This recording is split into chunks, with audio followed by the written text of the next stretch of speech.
I decided that I wanted to take my fitness to the next level, and I over-exercised and I under-ate.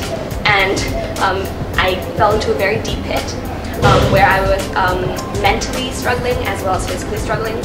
So a very difficult time for my family and myself, where I was basically not eating and always tricking my family into thinking that I was doing something else while I was in the gym. I actually saw a lot of counselors and I was really miserable all the time, so I wanted to seek help. So the first few counselors were not very good and there were some counselors who basically either lectured me about my eating disorder, which was not what I needed or wanted.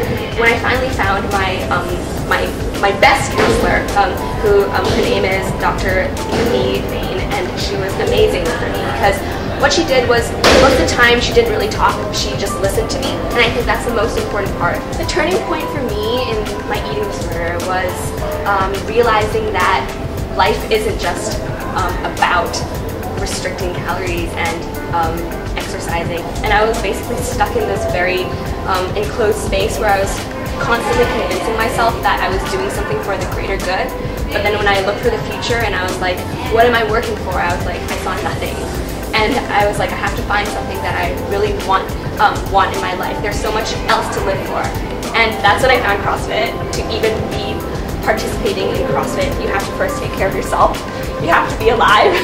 You have to be healthy to be able to CrossFit.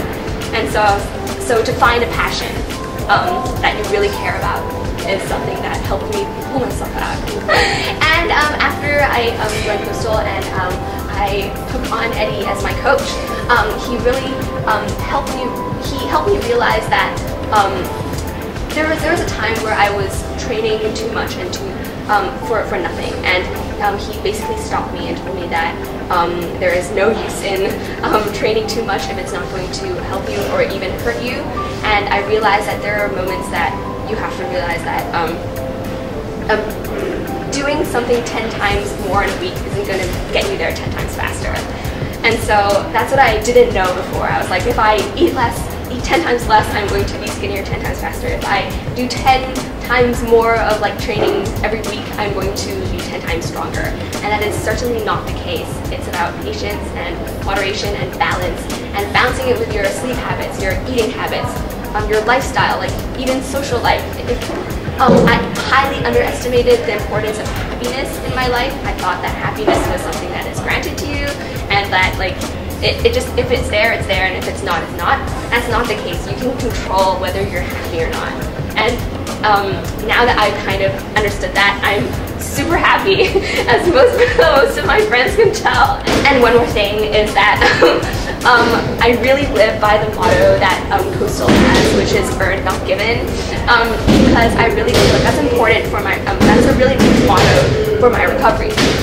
Because now I value things that I have done and I can control, that are under my control, like how much I can lift or how fast I can finish a workout, rather than things that are, let's say, given. Like, for example, I can never change how short I am, or things like why worry about things that I have no control over? I think that there's so many things that are beautiful in the world and in this gym. Like when I see women who care less about whether they have a thigh gap, and more about whether they can stand up with a weight on their back, and whether they care less about whether they have calluses, and more about whether they can pull themselves up over and over again on the pull-up bar. And that's beauty to me. Like whether it's functional or not, whether it means something to them, rather than something that people can see and be like, oh, she's the girl with the thigh gap. Like, why not be known as the girl who can lift more than her body weight?